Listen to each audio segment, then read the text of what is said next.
The following program contains strong language and disturbing content.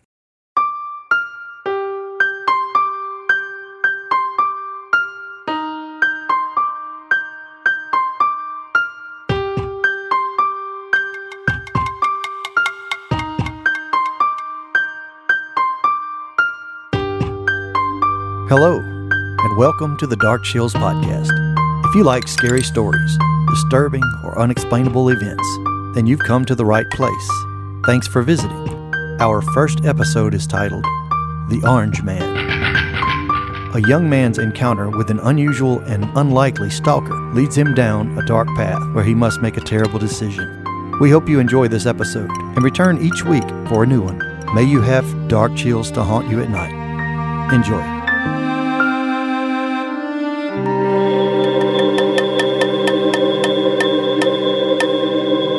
Dark Chills.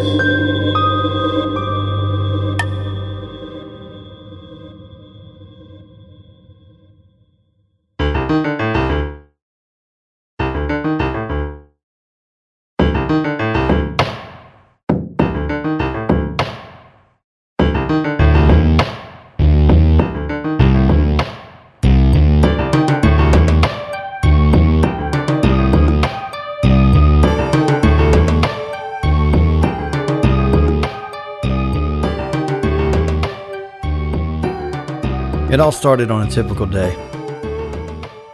I don't remember what day it was. It was an off day. I brushed my teeth, threw on some shorts and a t-shirt, sneakers, decided to take a walk. I wasn't in the mood to exercise, so I just decided to take a stroll around the neighborhood. I lived in an apartment in Los Angeles. Been here for about 3 years now, and I've grown accustomed to the perpetual sunshine that beats down day after day. This particular week, I sure could have used some rain. I grew up in northern West Virginia, where the weather followed the suggested pattern: winter, spring, summer, fall. Here in LA, it seemed like summer never ends. Even in the dead winter, it's like 65 degrees. I don't even own a coat anymore. I would never have thought that an endless summer would cause depression, but it does. I mean, I wasn't clinically depressed. I just wanted a couple of rainy days to sit inside, read a book, watch a movie, just to hang out. I was 26 years old, and I was going out partying every night, trying to find a girl to hook up with. I wanted a mature girl that I could spend some time with, get to know. Maybe I was just looking for love in the wrong places. Not to sound like a cliche, but it seemed I couldn't find a girl, not one to have a decent conversation with at least. They all seemed to be so pretentious and standoffish. I was tired of playing games, so I just quit going out. Began to save money as much as I could. My plan would be to either open a business in LA or leave entirely, head back east. Thought of moving back to West Virginia made me nauseous though. That was out of the question. Maybe somewhere colder. Maine or maybe even Alaska. Either way, I was tired of sunny days. I threw on a light backpack with some water. I had my debit card and ID on me as well as $30 in cash just in case I needed anything. The neighborhood was quiet. Not too many people were out. It was nice. I walked a few miles down Hope Street. I must have been thirsty that day because I depleted my water supply pretty quickly and spent quite some time looking around for a store, maybe a stand to buy some water.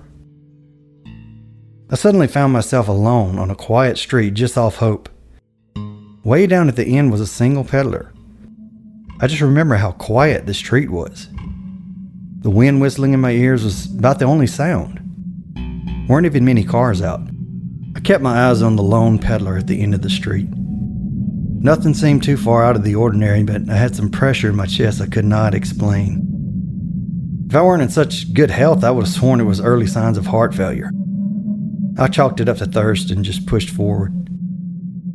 First thing I noticed about the stand in front of me was the crude, brightly painted oranges all over it, each with a menacing grin. They were minutely disturbing. I felt like I was approaching a dark stairwell, with a creepy oil painting of a long-dead count who once occupied a dark castle. How something so bright and cheerful in color could come across so eerily was beyond my reasoning. I shook it off, ignored my senses. Although I slowed my pace, I continued down the bright, sunny, nightmarish street. There was an awning surrounding the orange stand, decorated with half circles all around the bottom. His face was hidden behind the awning as I approached. I didn't see him until I was standing right in front. His face was painted bright orange with a maniacal clown smile. "Hello, and welcome," he greeted me. I was startled at the appearance of the orange man and I froze stiff. I glanced around to see if anyone else was around that I could bounce my emotions off of. Was he really that horrific? Or was I having some sort of breakdown? He was hard to look at. I got an eerie chill all over my body in his presence. I didn't want to be rude, so I stepped closer and decided to stop being such a scared little kid. Then I caught a glimpse of his eyes, pale blue as if he were blind. Maybe he was blind, just maybe heard me approaching. "Hey, my voice broke. "Hey," I finally managed to squeak out. I looked around again. There was no one around me, just me and the orange man. "Well," he asked. "what can I do for you?" I didn't know what to say. There was a grown man in the middle of broad daylight, terrified of an orange-faced peddler. If I were a kid holding on to my mother's hand, I would have no doubt began to cry. That wasn't the case, though. There was no warm hand to cling to, not even a stranger to cast a nervous look to, saying, "Is this dude weird or is it just me?" I had to man up. I had to stand my ground and say something. "Water? You have any water?" There was an awkward pause as his eyes narrowed, sending further chills down my spine. "Oranges. That's what I got. Tell you what, why don't I make you a nice glass of orange juice?" He said this as if I were really clinging on to my mother's hand. I didn't know what else to say. Okay, I finally muttered. He reached behind the counter and pulled 4 large oranges out. I jumped back a little when he set them on the counter. I decided to wander away a bit, put some distance between myself and the wicked orange man while he did his work. I shuffled out into the street, looked back and forth. Still no cars, no people, no sounds of traffic, no distant ambulances. Time passed by. I suddenly felt a cold presence on the back of my neck. I looked back and he was staring at me with those pale blue eyes, slicing the oranges with a large knife, grinding the juices into a handheld juicer. I just looked away and fished my phone out of my pocket, pretending I had a message. I scrolled through my messages and scanned my social media accounts, keeping the orange man in my peripheral vision. He stared at me the whole time. He never once looked down. I could feel his pale eyes just on my neck. It bothered me more and more as I waited. I'd had just about enough, and I was about to walk away when he called to me. "Here you are, young man." He was holding up an orange plastic cup with that same sick smile from the advertisement drawn on it. I just stared for a few moments, then decided to man up again. I eased back over to the stand. He was holding the cup out to me. I took it quickly, thanked the man, and I began to walk away. "Aren't you forgetting something?" I froze in my steps, expecting to turn around and see him holding a severed head or something. "That'll be $3. His laugh nearly made me piss myself. I fumbled around for my wallet, fished out a $5 bill, dropped it on the counter and left as quickly as I could. "Keep the change. Thank you." That's all I said. I walked away as quickly as I could without running away. "Thank you for your business." Come back anytime. he shouted as I walked away. Crazy old fucker, I hissed under my breath as I began to trot back towards Hope Street. Just as soon as my feet touched the sidewalk of Hope Street, it was as if LA life started all over again. There were cars, people walking, horns honking. I stopped to let my heart slow back down. Turned back to look down the tiny side street. It was just the same. No traffic, no people, no movement. Only a tiny orange stand with its sickly painted awning flapping in the breeze. I could see the orange man's thick, hairy palms tapping patiently on the counter. I was back home before I realized. I was still holding onto the creepy orange cup of God knows what. I poured it out and threw the cup into the garbage and locked myself inside the house. I gulped nearly a half-gallon of water as I sat on the couch and tried to wrap my head around what had just happened. What did happen? I asked myself out loud. The whole thing seemed absolutely absurd now that I was home. Maybe I was just dehydrated and having some sort of episode. I may have freaked out some old man who just had a humble business of selling oranges. Even still, that face, those eyes, bothered me. I closed the blinds, turned on the thunderstorm track on my sound system, and drifted off to sleep on the couch. It's odd how you can have such vivid dreams in such a short nap. I was right back at the orange stand with the orange man. He was staring at me with those eyes and laughing. He poured a glass of what was obviously blood and handed it to me. I drank from it without protesting. After I finished, my stomach began to cramp and groan. I grabbed my aching belly with my hand, which was covered in tiny pits. I screamed and looked at both of my hands as the skin on them began to turn bright orange. I saw the color, the pitted texture slowly crawling up my arms. I wanted it off of me. I pulled at my skin, began to peel away, revealing bloody muscle tissue underneath. I didn't care though. I wanted that sickening orange skin off of me. I kept peeling away the skin from my arms as blood began to pour on the street.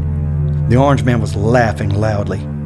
I began running home screaming, peeling away the orange skin, bleeding. I awoke screaming to the sound of thunder with a sharp pain in my gut.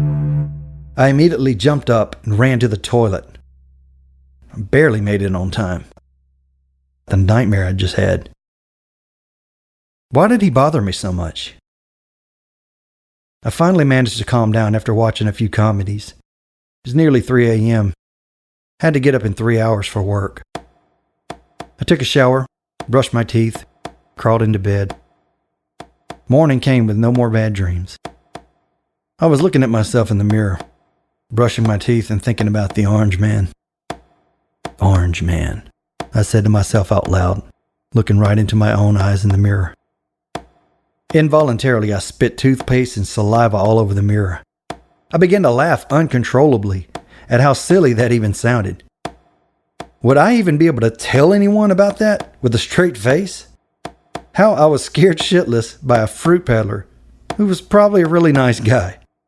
Maybe I've been in LA for too long, I don't know.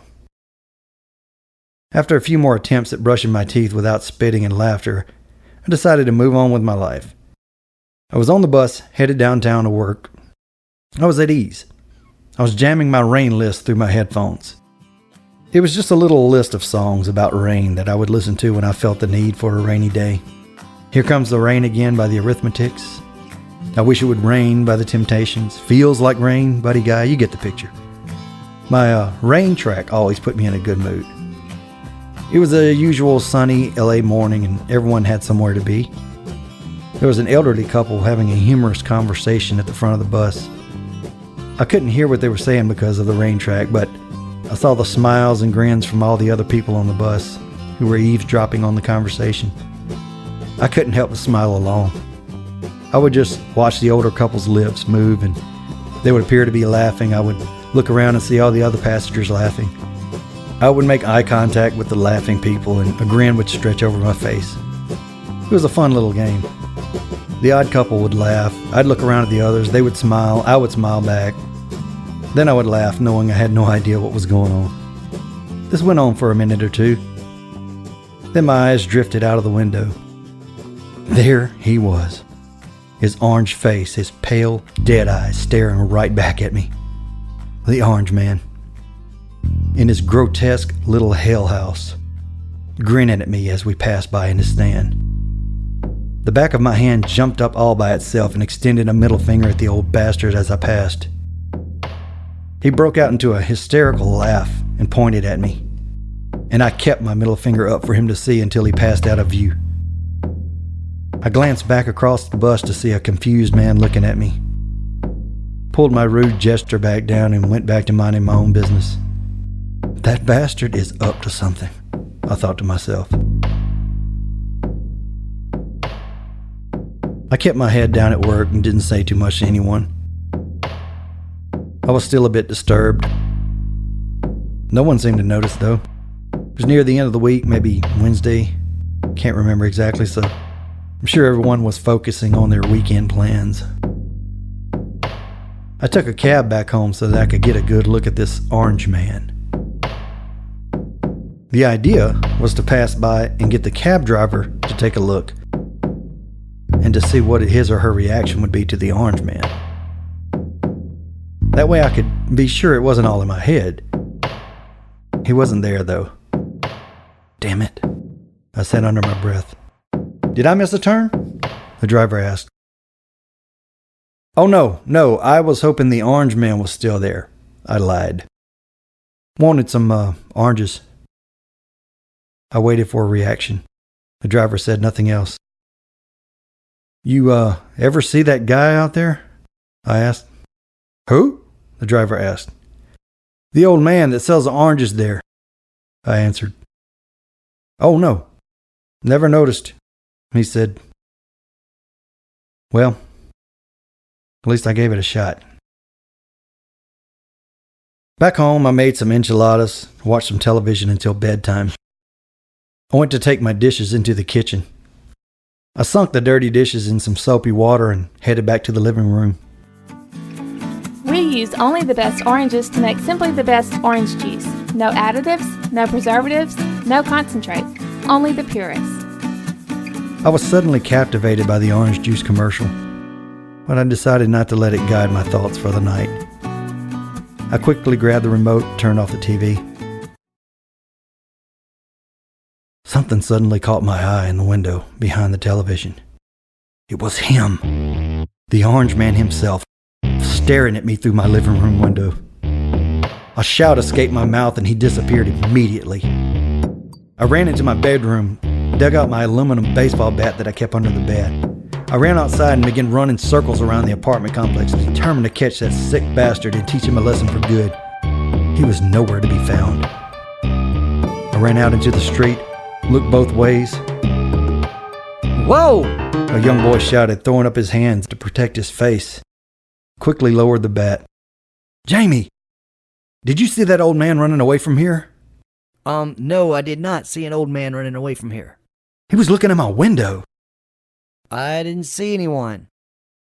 So what did he look like? I thought about it for a moment and decided to keep it simple. I couldn't really tell. He ran away pretty fast. Well, I didn't see anybody, but I just came out here. Well, be safe out here. Just don't hit me with that bat. Dang. I went back inside and got ready for bed. I didn't have any bad dreams, but kept waking up every hour with an eerie, ice-cold feeling that the Orange Man was near me. I woke at 5 and got dressed. Decided to pay the bastard an early morning visit. The morning sky was orange. Very fitting, I thought. I took my bicycle out of the storage gate and hopped on it. In no time, I was a few miles down Hope Street, nearing the Orange Man's domain. I slowed down at the street corner. He wasn't there. It was 5:23 a.m. He had to be setting up soon, though. Unless the bastard stayed up all night stalking me. I wondered if he lived in one of the houses nearby. I looked for any orange-colored houses first off, just in case. Then I began to look more closely at the surrounding neighborhood. What kind of house would a creepy Orange Man live in? Maybe the rugged off-white single story? Or that neat little blue one over there? Would he have a dog? Not likely, I thought. I was on the sidewalk, sitting on my bike with my toes just on the ground. I heard a clinking sound to my left, chain rattling. I looked over just in time to see an old ragged wooden gate swing open, almost in slow motion. A tiny dirty cart with disturbing oranges with wicked grins began easing forward, the wheels squeaking rhythmically. I couldn't move. My muscles were taut, wouldn't allow me to breathe. No way I was going to run. The cart began to shimmy side to side as it began to turn to the right and wobble down the street. The orange man, his face already vandalized with that grotesque paint. He passed slowly, not paying me any mind at first. Then he stopped, as if he knew I was there the whole time. He slowly turned his head, shooting an evil look at me.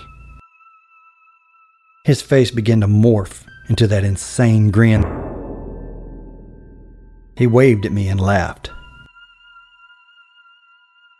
My fear was boiling over into pure rage. I wish I'd brought my bat. I just pointed at him, and as manly as I could make my voice, said, "You leave me the fuck alone!" His face dropped into a frown, and I didn't give him time to respond. I took off towards home. When I looked back, he was staring at me with his hands by his side. To some people, he may look funny, silly. To me, he was my Jason Voorheese, my Michael Myers, my own personal Freddy Kruger. Every day I would pass, he would be watching me through the bus window. I would catch him peeking at me through every tiny sliver of window that I left open at night. He tormented me in my dreams. I don't know who he was or why he was so fixated on me, but I'd had enough. 4:30 a.m. Finally, a dark, rainy morning. I waited. All was silent, except for the rain drizzling down on my raincoat. My hands shook violently, but not from terror this time. It was an odd sense of excitement. It would be over. He would never torment me again. I waited. 5 a.m. 5:20.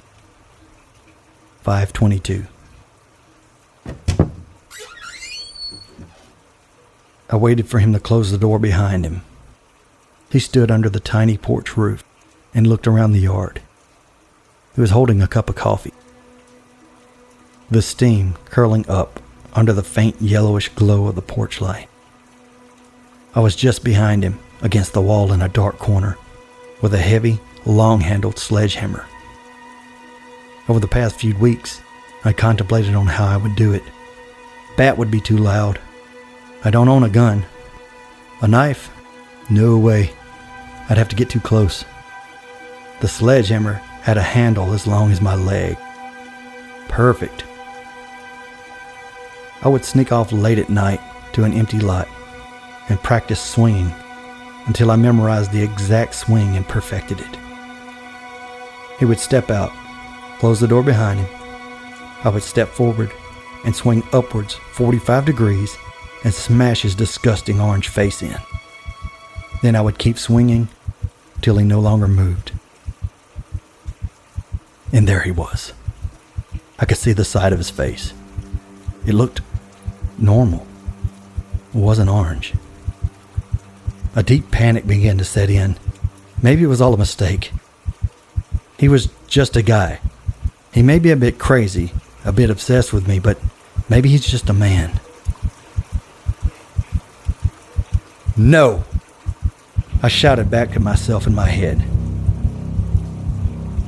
Remember those eyes.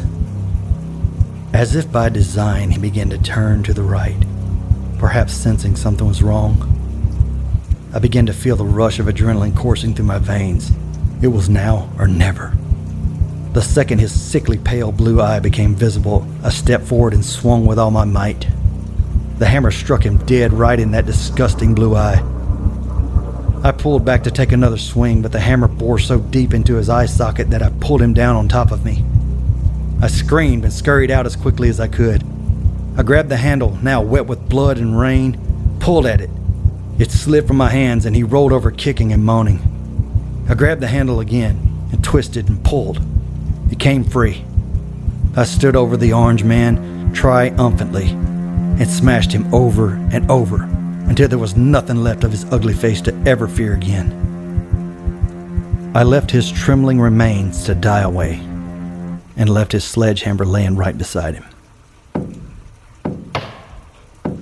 I quickly slid out between the loose boards on his wooden fence, like I'd done so many times before. I looked back.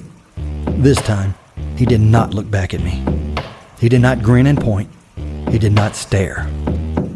"So long, orange man," I whispered, and gave him one last middle finger before I pushed the loose board back into place. I hopped on my bike and let the rain wash all the evidence, as well as all my cares away, as I swayed side to side, freely along the sidewalk. Months passed with no event. It was almost as if nothing had ever happened. There were no news reports, no suspicious cops visiting, no more orange man on the corner of that creepy little street. I eventually quit looking at the corner. All was back to normal. Maybe I did the world a favor. I wonder if he haunted others. Who knows? Either way, it was over with. It was a typical sunny morning in LA. I was on the bus. My rain track was jamming in my ears. I was totally relaxed. But then, out of nowhere, I felt this cold presence on my face. I'd had my eyes closed for a while, just listening to my music. I felt that old, familiar, deep, depressing fear. I slowly opened my eyes. I noticed at the front of the bus in the rearview mirror, the bus driver, he had these hideous, thick eyeglasses on. His eyes were huge and distorted, disturbing, and he just wouldn't stop staring at me.